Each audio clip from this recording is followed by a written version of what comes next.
Hello and welcome back to the David67 Celtic News YouTube channel.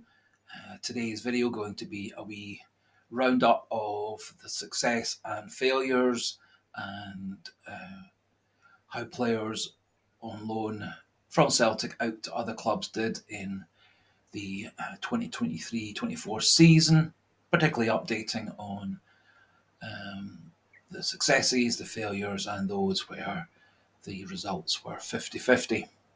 Before we crack on with the video, please do, if you do enjoy the video and the content, please do click that subscribe button if you haven't subscribed already. Do click the like button to help with YouTube analytics, and do feel free to pop your pleasant, polite, constructive, informative, debating comments into the comment section.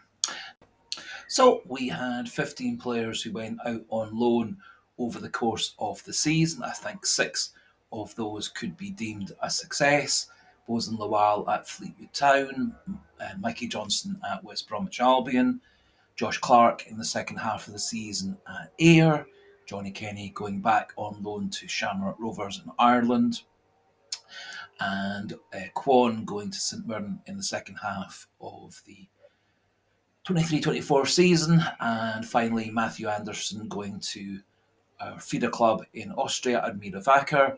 I think that one's kind of under the radar, but looking at his stats, he clearly was a success. I think there were some for whom it was a 50-50 success rate, where they maybe made some progress, but not really as much as was wanted. And there were 3 in particular, I think, that did not turn out well.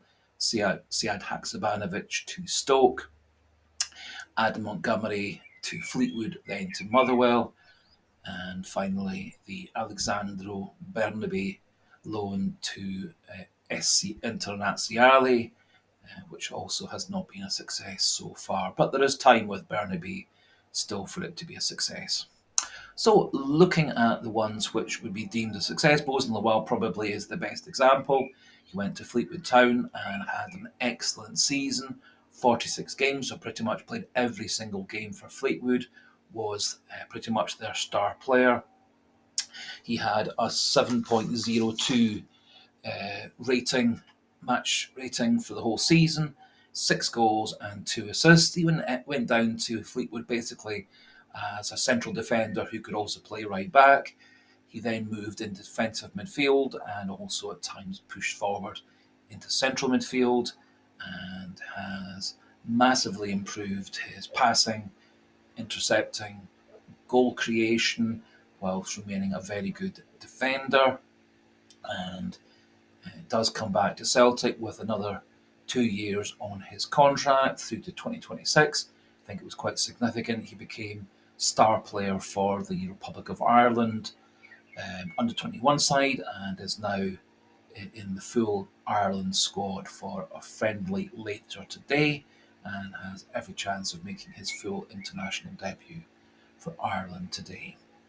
I think he's a good example of the successes you can have as a player if you are talented and committed and work hard.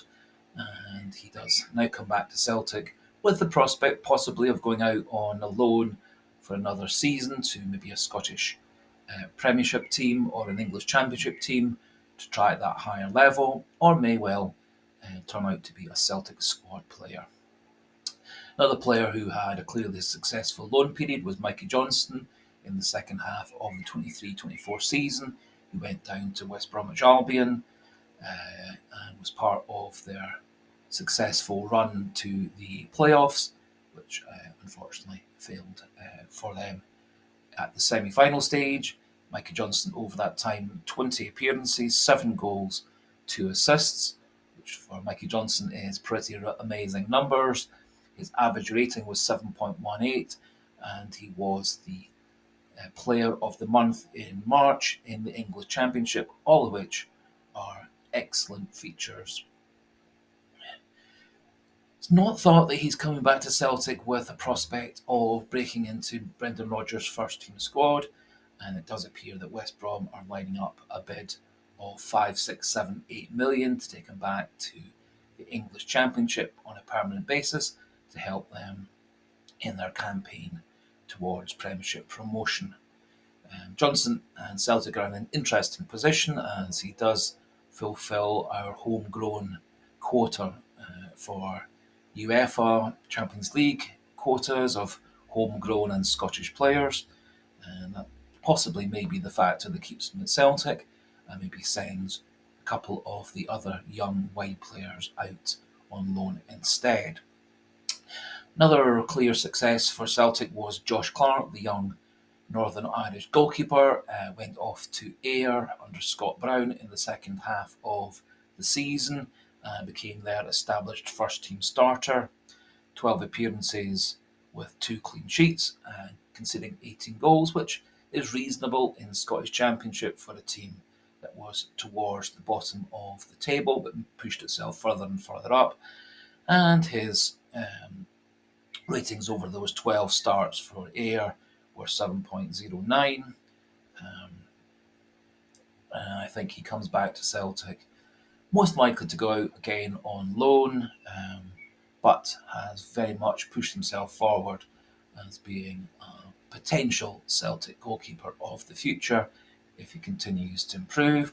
And it was said that he and Joe Hart were very close in training, and Joe Hart became quite a mentor for Josh Clark at Celtic. Moving on to Kwon going to St Mirren. He went in the second half of the season and very quickly became an established starter for St Mirren. I thought his work ethic was excellent, his teamwork was excellent, and he was very hard working. During his spell at St Mirren, he had 9 appearances, and his match rating over that spell was 6.81. Sadly, the last 5-6 games of the season, he was injured and so unable to play again for St Mirren at the end of the season to show how successful he could have been in the post-split fixtures, which he missed all of. However, I think Kwon is a player who likely will go back to St Mirren or a similar club on a season-long loan. I think he could well turn out to be a good squad player for Celtic in the future if he continues to improve and acclimatise and get used to Scotland and Scottish football. Another player who went back out on loan was Johnny Kenny. He had a successful season with Shamrock Rovers last season, and he went back to them again. And his season with Shamrock Rovers is continuing and will be there until the end of June this year. So far this season for Shamrock, 17 appearances, 8 goals, 1 assist, and has had excellent feedback from club sites and fan sites, and rating is 7.07 for those 17 games for Shamrock this season. Quite where Johnny Kenny fits in terms of the Celtic pecking order for strikers is less certain. He's got a couple more years to 2026 on his contract. Whether he can break into Celtic's first team squad is less certain, and possibly maybe a transfer back to Irish football or to another Scottish Premiership side may be more likely for Kenny. One final player to pop into this success section, Matthew Anderson, who has spent 1 season on loan with Admira Wacker in Austria.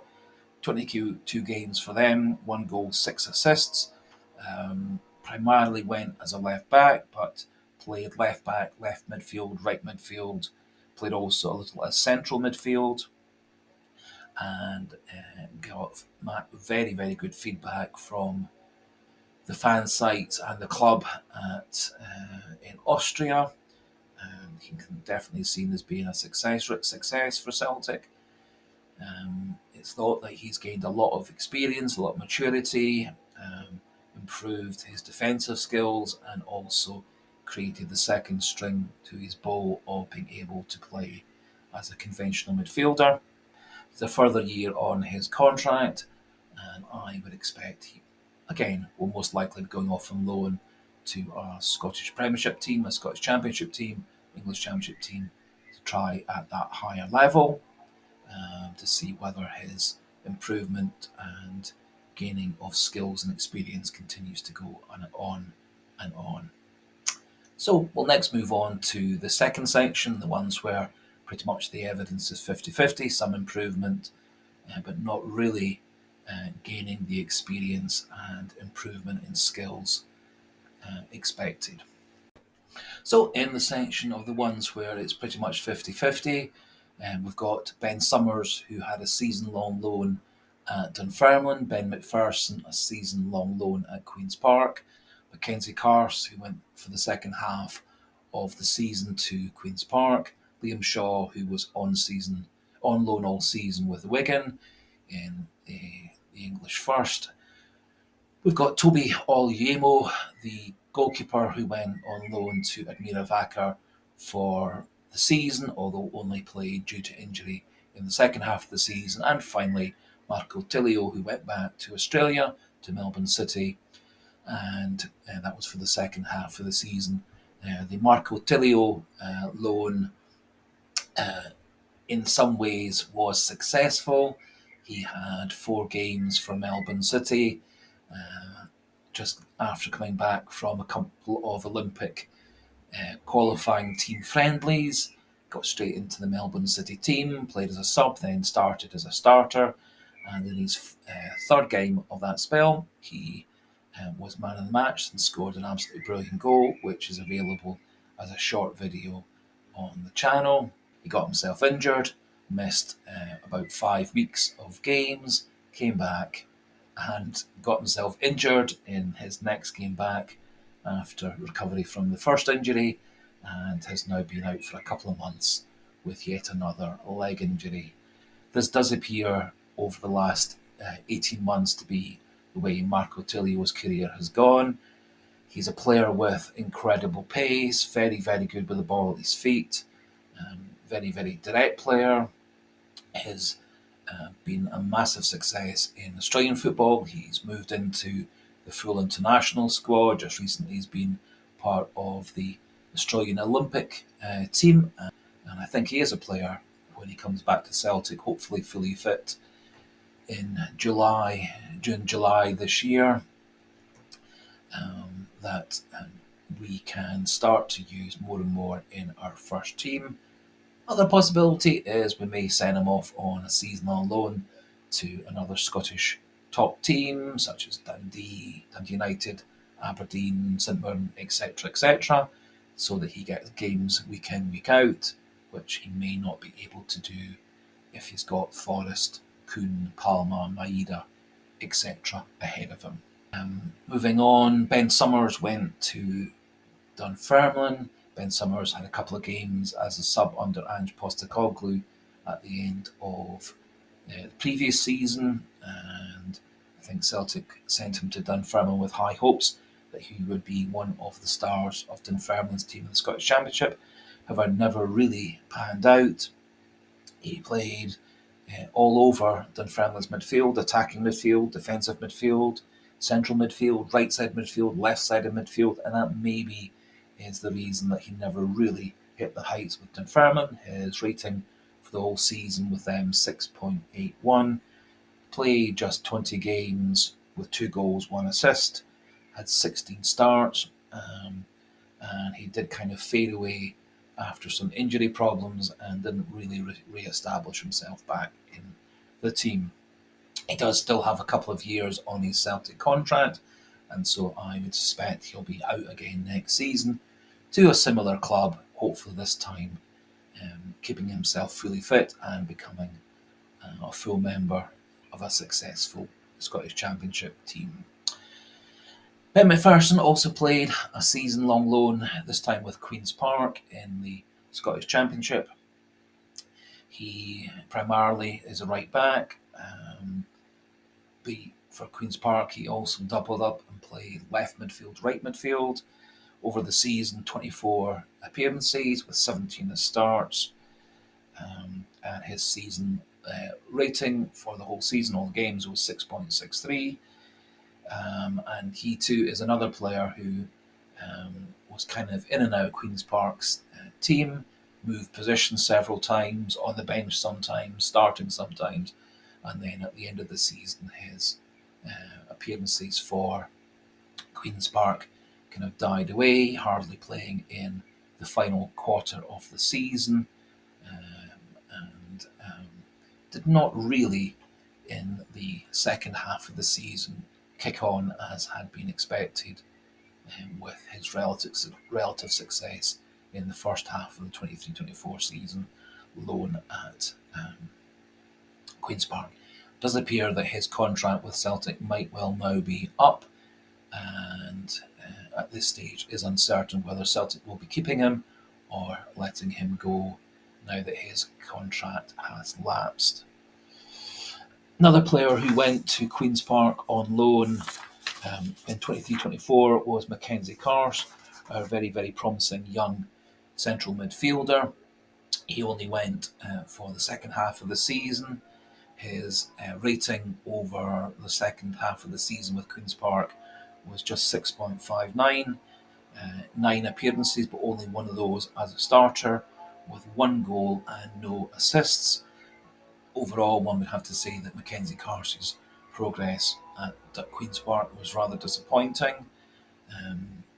Again, he went to Queen's Park when they were battling against relegation, and then had a new change of manager who seemed to primarily go with more seasoned, experienced players, and it would appear that the younger players didn't get so much of a look in.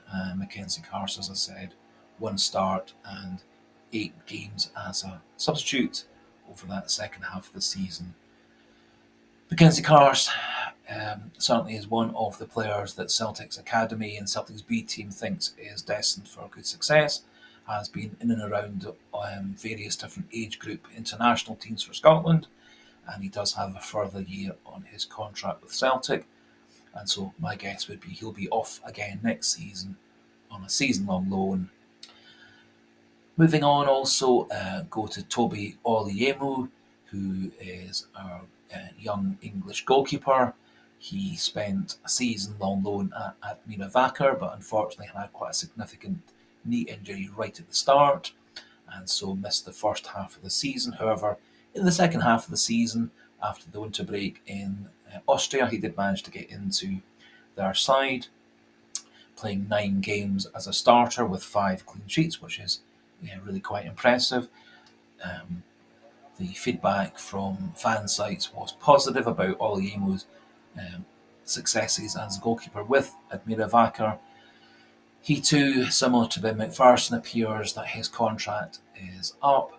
There do appear to be quite a number of other young goalkeepers at Celtic who may well have taken over his place in the pecking order as young goalkeepers at Celtic.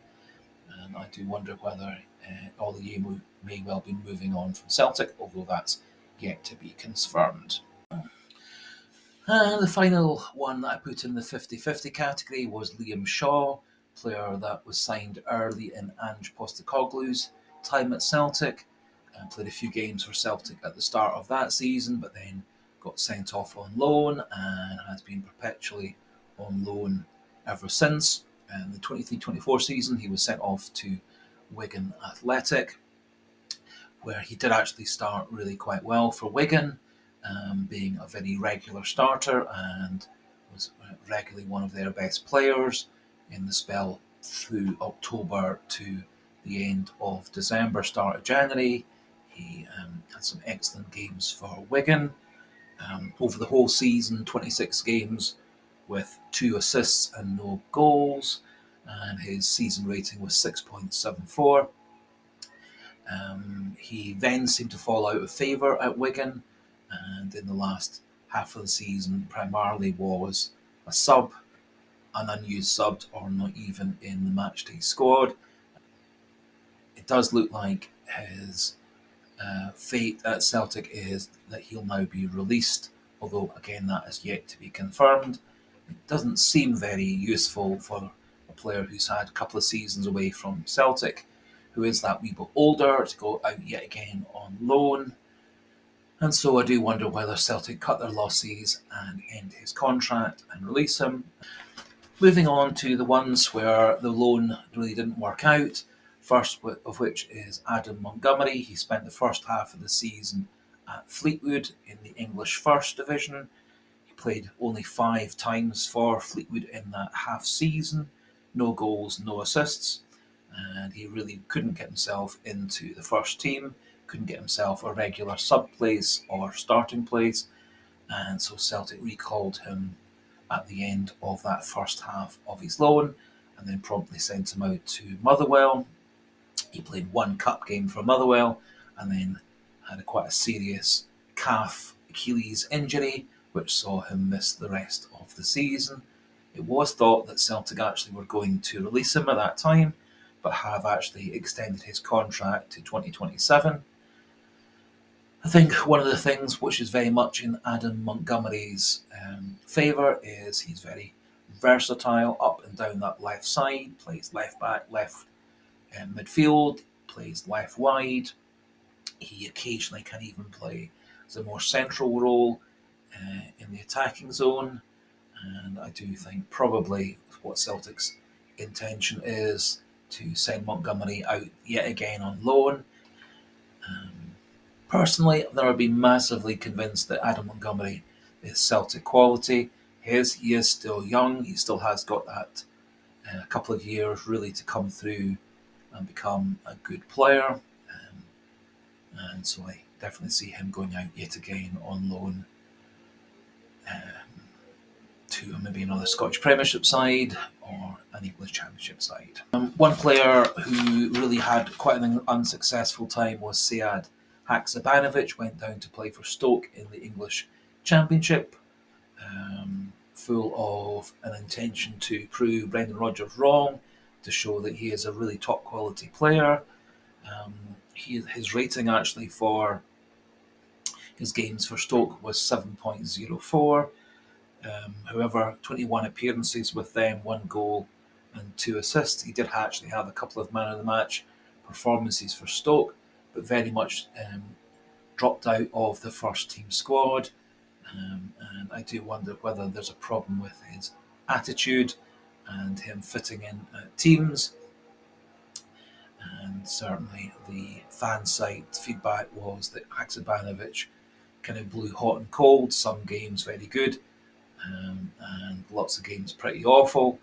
Um, and I think that probably sums up Haksabanovic's time at Celtic as well. He's had flashes of brilliance, some good moves, good crosses, good passes, good goals. He looks for a very good player, but does seem to have ruffled a lot of feathers both at Celtic and at Stoke. Stoke have no intention of taking him back on a permanent deal, as was an option at the end of the loan, and he's come back to Celtic. There are said to be quite a number of teams in Europe looking at signing Haksabanovic, and Celtic are quite confident they will get the money we paid a couple of years ago for Haksabanovic back in a future transfer fee. But I don't see Haksabanovic having a long-term future at Celtic. And the final player who is off on loan for Celtic is Alexandro Burnaby. Played a few games for us at the start of 2024 when Greg Taylor was injured, then got loaned off to SC Internazionale. He's been there for a couple of months now. However, he's only played one game and has been an unused sub on the bench 8 times and doesn't seem to be getting any playing time at SC Internazionale. And it does appear a wee bit of a waste that he is off at a club who's not going to even play him. The feedback was that his one appearance he actually played well, was quite impressive, playing more as an attacking left back rather than a defensive left back, pushing forward into more of a wing back or even left midfield role, which a lot of people feel is his best position. Thus far, his loan at SCI has been a bit of a failure. Doesn't seem to be really helping his team, helping Celtic or helping Burnaby. He is on loan with them until the end of 2024, and he is due back actually at Celtic on the 24th of December. Either way, I don't see Burnaby having a long-term future at Celtic, although it is said there are quite a number of teams in Argentina and Italy where he has a dual nationality qualification, all keen to take him back on a permanent deal. And so it may well be that Celtic do recoup a lot or all of their transfer fee that they wasted on Burnaby a couple of years ago. So that finishes off our wee roundup of all Celtic's loaned out players. I think we can certainly say for Bozen Lawal, Josh Clark, and Matthew Anderson, it's been a big success for them. I think it's improved them. It's made them much better players coming back to Celtic. So that brings us into to the end, as I said. We'll be doing wee further Celtic videos over the coming days, depending on what the news brings up. And so for today, thanks for watching. Do feel free to use those subscribe, like, and comment buttons. And so goodbye and hail, hail.